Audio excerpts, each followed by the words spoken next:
This program is designed and produced by the community with the support of Cogeco TV.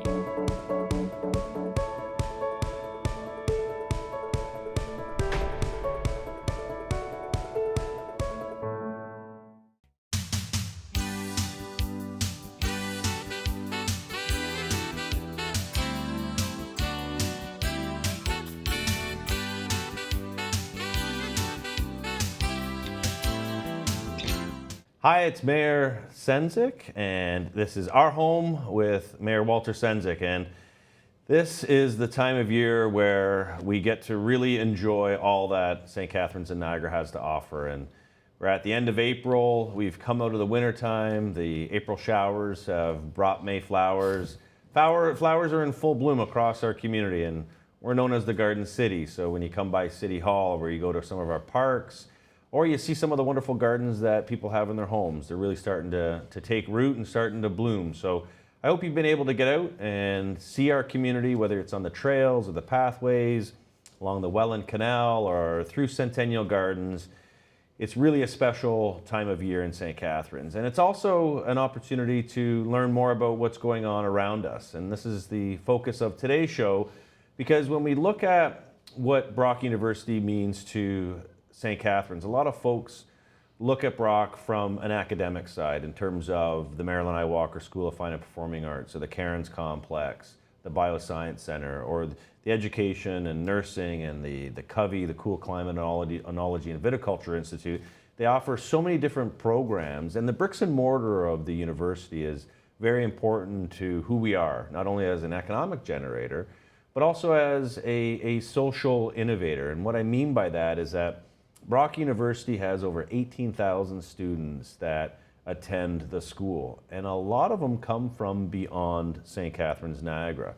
And that's good for the economy, because it comes in and people the young folks are renting the rooms in our community, they're living in our downtown, they're shopping at our restaurants and retail outlets and grocery stores. But more importantly, they're coming to our community from other communities. And so whether it be from around the world or just down the QEW, they're coming into our community, and it's a way for us as a city to learn from how they see us and how they see the world. And I think that's a critical point that we as a city are very fortunate to have Brock University. And so we have two guests who are joining us today, two of whom were very involved in the youth forum that we had a couple weeks ago. And we're going to be talking about social justice. And it's a term that maybe some folks aren't very familiar with, and our guests are going to talk more about it. And the show will feature Aniqah, Zwomi, and Chris Lawrence, both of whom are Brock University students, and they come from Toronto, or Toronto, however you want to say it, Toronto. The Leafs are hopefully still in the playoffs. And where we benefit from is Aniqah is an undergraduate student at Brock with a passion for youth engagement at all levels of government. She has a wonderful resume here. Aniqah is a 3M National Student Fellow of the Society for Teaching and Learning in Higher Education. She has been recognized as one of the 20 emerging social innovators across Canada by Ashoka and American Express for her work advocating for marginalized youth, and represented Canada at the Commonwealth Youth Forum. In 2016, Aniqah spoke at the United Nations headquarters in New York City as a keynote panelist for Rotary UN Day. She's also currently a member of the Youth Advisory Group to the Canadian Commission for UNESCO. She hopes to create a future that will allow her to improve youth through social innovation to help build communities. Welcome to the show, Aniqah. Thank you very much. And sitting with her is Chris Lawrence. Chris is a third-year university student that is currently pursuing a degree in English and creative writing. He is a content creator and an activist that is passionate about equal rights and the eradication of all kinds of oppression wherever it exists. Chris has had the opportunity to sit on the Anti-Racism Committee within Brock University and has taken part in addressing the various injustices that exist within St. Catharines and Brock University. And I got to say, Chris's social media following is through the roof. He is on Twitter at Chris Lawrence, and there may be an underscore somewhere, I don't know, but there's two A's in there. There's two A's in there, so he'll give you more detail on that. But that is in itself an important lens into how Chris sees community. and not just the global community, the Toronto community, but also our community. And there's a connection between Chris and myself on social media, and we'll be getting to that later on in the show. But first, I just want to talk to both of you. And we had the Youth Forum, Your City, Your Future, at the First Ontario Performing Arts Centre. We had 170 youth in attendance. Both of you were involved in putting it together and being a facilitator and helping to get the young folks to express how they feel and where they see our community going. So, Aniqah, I'll start with you, because you were on the committee as well, right, Yes. from the very beginning. And what was some of the highlights for you from that youth forum? Wow, that's a great question, because I loved every part of it, is seeing it always come together. I'm very passionate about youth engagement and having young people's voices highlighted intrinsically and inherently within building communities. And I think that was one of the biggest highlights for me for the Youth Forum, is seeing how the young people really build St. Catharines and seeing how to move forward with involving and engaging their voices within our community to make it a better place for young people to live. But I think what really struck me was the language and the vocabulary that a lot of these people are using. So words like privilege, which talks about, how you have been positively impacted by the way that society is structured, or oppression and how certain people are not as advantaged as others. And these were not words that I used when I was in high school. So it's just amazing to see the education shift in the few years since I've graduated, and how that provides us with such a great platform moving forward to create more inclusive societies and cities. So, Chris, there was 4 main topics: mental health and wellness, community engagement, entrepreneurship, and social justice. And so, what did you see in the social justice group as someone who is a strong advocate, both in social media but also within the community of your school? What were some of the highlights for you that you saw within the youth forum? As you said, just some of the words students used, and just where they were in their mindset for being 15, 16, around there, was astonishing, because words like misogyny I did not know existed until I got into university. So just knowing that things that I learned, and I consider that I learned a lot of the things that I know now pretty late in life, considering, because I learned them in first year, like women and gender studies, and just knowing that students are learning these things in classrooms now, or are taking initiative and learning it on their own through the internet or anything like that. And that's what kind of makes the work that I do as a content creator that much more valuable, because it actually shows that students are learning things. Things that stood out to me definitely were just hearing students say I heard a student say, like, this was the best day of my life. Like, I'd never had field trips like this and things like that. And just seeing the need for talking about things like social justice in classrooms, and talking about social justice and talking about racism that happens, because there's nothing wrong with talking about it, because it's like we have to talk about it in order to move from it. But just seeing the eagerness of students to change the generation that we live in now, because they can acknowledge that there's different issues that exist and they want to change that for their future. So, when you talk about language, because I think language is such an important plays such an important role in how we interact with one another and how we interact through different demographics or different groups within our community. When the youth were talking, when you talk about misogyny, when you talk about the words, and I think the LGBTQ community was well represented, and hearing the language in there. How does when it's your city, your future? How does an event like that help to point the city in a direction that the youth want it to go? Like, what are some of the learned thinking that comes out of it? Definitely. I feel like it created a really safe space for students, no matter what, I guess, group they're from, because beyond the people that presented or anything like that, like, we don't generally know anything about the students.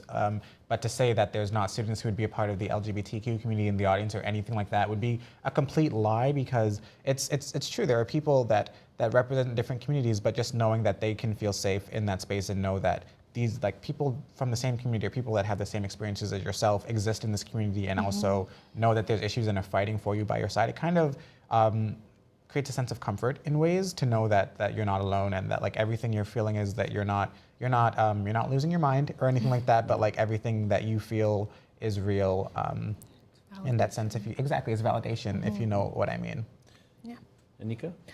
I think that language is incredibly powerful. Being able to voice the experiences you have is so invaluable in communicating what area there is for improvement and what areas we have for growth. And understanding that young people are using words like misogyny, using words like oppression, using words like privilege, means that they are aware of the societal constructs and the heaviness associated with those words. And by understanding those, it's a way that we can move forward without putting words to issues like male privilege or males having more opportunities, whether that's in wages, whether that's in job options, whether that's in education. Without being able to put a word to it, we can't move towards solving the issues. We can't recognize it where it exists. But understanding that these young people know these words means that they are starting to understand the caveats around social oppression and social privilege. And that's so valuable as we move towards a more inclusive city and more inclusive country. And it's just incredible to see the meaning and the power of language and how that manifests itself within the way that the young people are working towards creating a safer community for all of us. Well, it's interesting because, Chris, you touched on safe places. And what I found when I was listening to the mental health and wellness facilitation, there was discussions about creating safe places within our community centers, within our community hubs. And it's something that I never really thought about as mayor or as an older adult within our community of what does a safe place look like. And I guess I'm trying to understand why are youth talking about safe places? And can you shed some light on that? I think that youth are talking about safe places because they know the, I guess, uncertainty and unsafety that exists that comes with being from a certain marginalized group, whether you're transgender or anything like that, that they know that you face, and that they know that they know that people outside the community may not be as accepting in that way, and that alone is a lot of emotional baggage, and that alone can be unsafe for a lot of people. There are a lot of trans people that are killed simply just for being transgender, which is a massive problem. And so the need for safe spaces comes from having a place where you can get away and just be with people that either support you or people that are in the exact same shoes as you, and kind of just bask in each other's comfort and glory, and like just be with each other and know that, you know what, like together we will make it through like wherever we are right now, because the world is a scary place for a number of people, but to know that there's this place where you can kind of just feel comfortable in a sense. Aniqah, in terms of, because I think Chris, you touched on when you talked about language and what words that youth are using I was using back when I was in high school a little while ago when I had more hair. And even Chris, you were saying, it's certain words that aren't being used. Is the influence of the sort of, I don't want to use the term loosely, but the globalization of our social media, of our social connectivity, is that playing a role in both the need to create safe spaces and also how much more aware youth are today? It's an incredibly loaded question because it has so many implications, but I do definitely think that globalization is opening avenues where people can safely experience different points of view. Right. So it's comparing issues in countries that may not have similar rights to us and understanding that we are privileged for the opportunities we have here. I think back to an incredible experience I had at the Rotary Youth Leadership Program last year, where I was very, very honored to be sponsored by the Rotary Club of St. Catharines to go out and work with other young people from Southern Ontario and Northern New York State. And we had one incredible gentleman from, I believe it was Venezuela, and he had moved here because of the uncertainty. And he mentioned at one point, I value security as something so incredibly important to me, because we were looking at a list of what we value in our lives. And that was just a moment for me, because when I wrote my values list, security was not on the top few. And it was that moment where I realized how much I had taken for granted, because when I was looking at values, I was looking at what do I not have that I want in the future. Whereas this person was looking at what we have here that they may not have in other points, in other experiences, right? And that was so incredibly eye-opening for me to see that for me to live in a safe, secure country that is free of corruption is such a privilege, because I am able to experience my life without the caveats of nepotism, without the caveats of bribery, or without the caveats of violence on a daily basis, right? And it's just because of globalization and being able to interact with people who come from such vastly different experiences, you start to realize what advantages you have within the world and how your imperative is to move towards creating a more inclusive society. So one of the greatest stories that was ever shared, or not stories, quotes was shared with me was, "To whom much is given, much is expected." Right? And I am very, very lucky and very privileged to have been born and raised in Canada. And with that privilege comes the responsibility to ensure that I use that opportunity, use those advantages to make a better life for other people. That's great.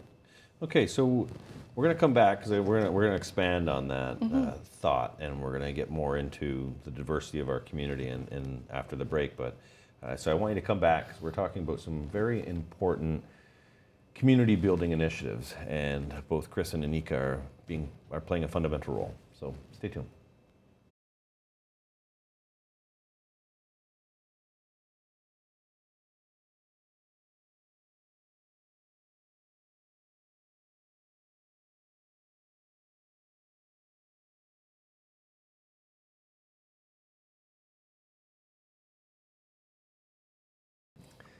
And welcome back to Our Home with Mayor Sendzik. And today we're talking about social justice. We're actually talking about the what would be the globalization of communities. And it's a topic that cities across North America are talking about, and indeed around the world, as the internet and the explosion of social media has really connected more people than ever before in the history of humankind.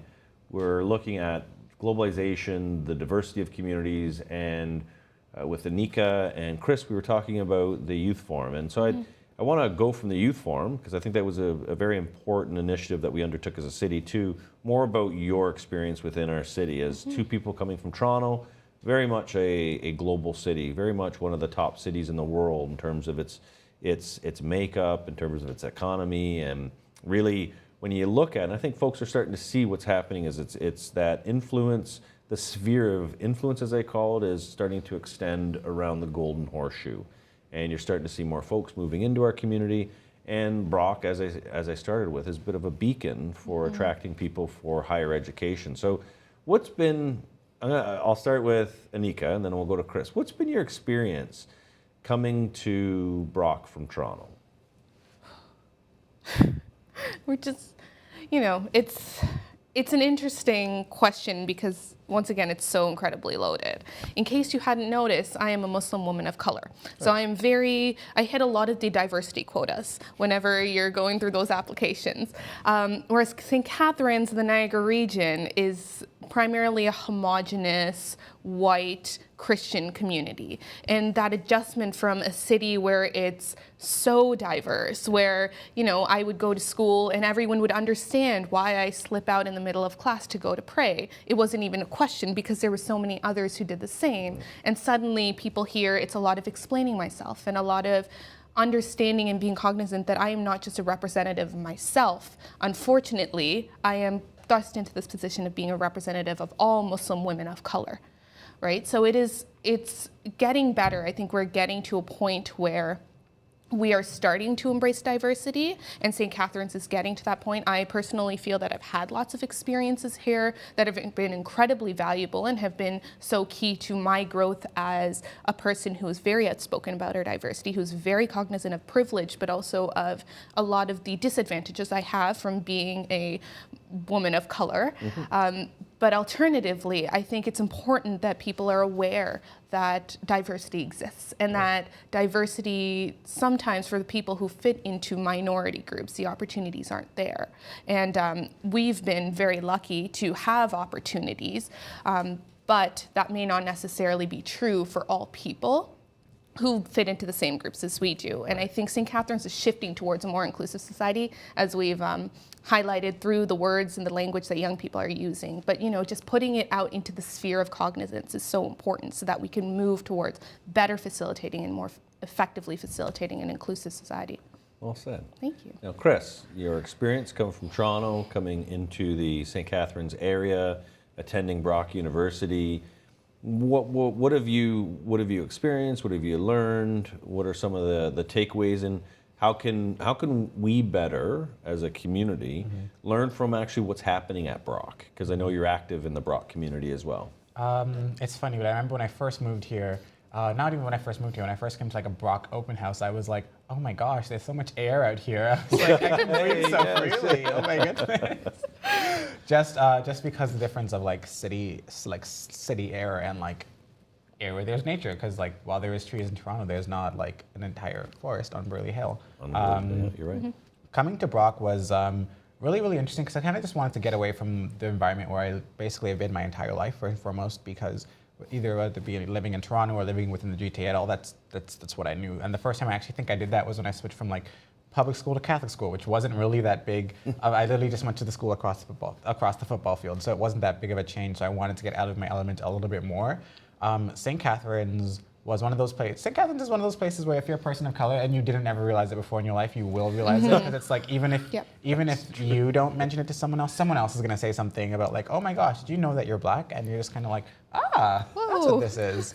But it was definitely interesting at first, but then the interest slowly started to turn into fear and just like discomfort really, really quickly, because in my first year there was a blackface incident at Brock, and then I went to a party in the village and there was like Confederate flags everywhere, and I was kind of confused because I was like, oh, Canada, but also... So explain that incident though, for someone who may not know what that is at home. What the blackface incident, just briefly talk about that. So essentially blackface is when a white person paints their face black and portrays themselves as a black person or a black character, and it's very loaded because it comes back from slavery and minstrel shows where there was just essentially terrible representations of black people that are not true and that were meant to present black people as non-humans in ways, in a very loaded but like short answer. If you want to learn more, blackface.com is like, has absolutely everything on blackface and blackface what it is.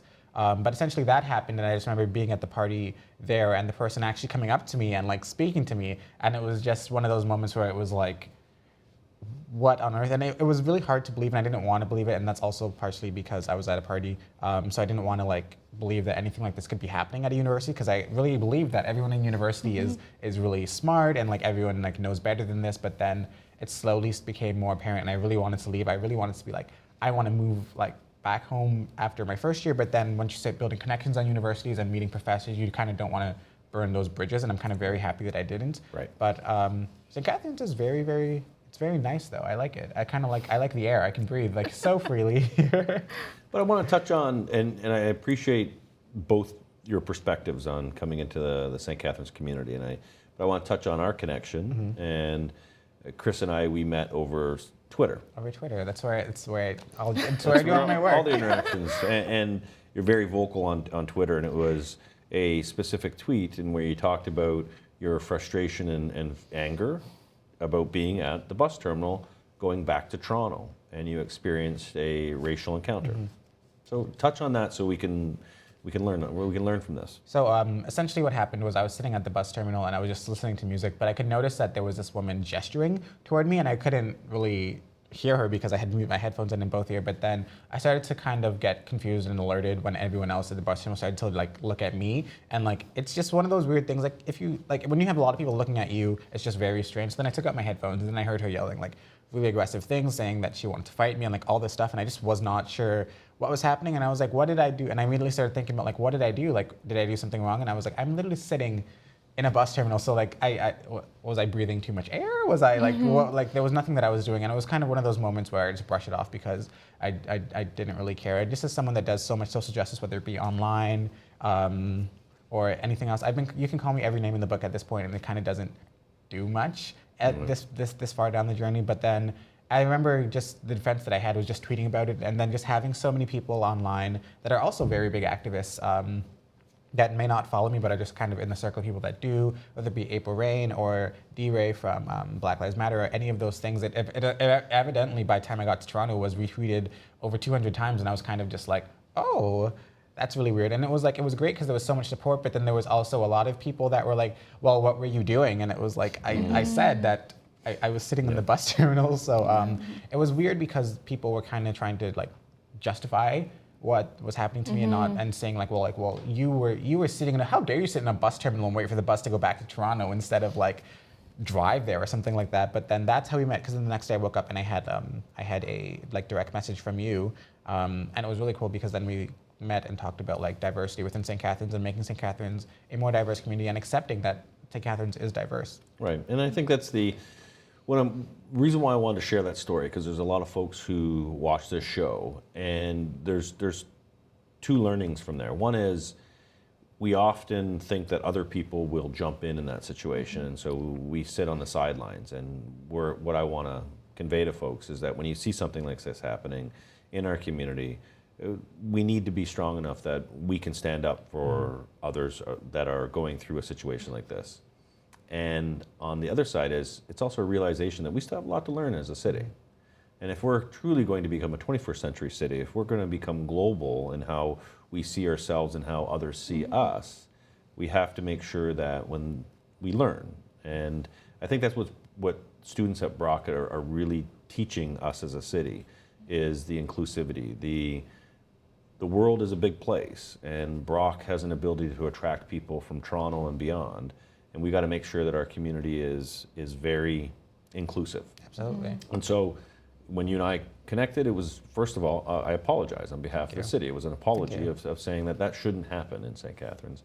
And then the learnings from that is how can we do more? And so the youth forum was an opportunity to talk about diversity, and we're going to continue to ensure that we're using inclusive language and that our policies and how we're building our city is as inclusive as possible. So we're going to wrap up, and I'll fire out a quick question. After Brock, where are you going? What's your plans? Oh, who knows? I think I'm gonna spend a little bit more time in different places. I think I might go to LA for a bit, just as a content creator, building networks, building brands, but evidently I want to start a company. Nice. Aniqah? It's all up in the air right now, but I would like to continue along a career path of youth empowerment as a means to create inclusive cities and communities. Wonderful. I want to thank you very much for both being on the show. I think we've really discussed an important issue and issues in our community, and you've given a lot of depth and perspective to it that I think is going to help us as we continue to build a diverse city. So I want to thank you for tuning in. It has been a wonderful show, and you get to see the next generation of leadership, not just in our community, but leadership that, whether Chris takes off in the North American market and becomes a massive overnight star on brand content development, and Aniqah, we're going to see her at the United Nations. She may end up in New York City, but both of you will at some point be able to point back and say, I lived in St. Catharines for a period of time, and that really helped be a part of who I became. And so I want to thank you for being a part of our community today, and I want to thank you for watching today, because I think we were able to learn a lot about what it takes to build a city and where we're going as a city in the 21st century. So until next time, take care and enjoy everything that the world has to offer, because it's a beautiful place out there.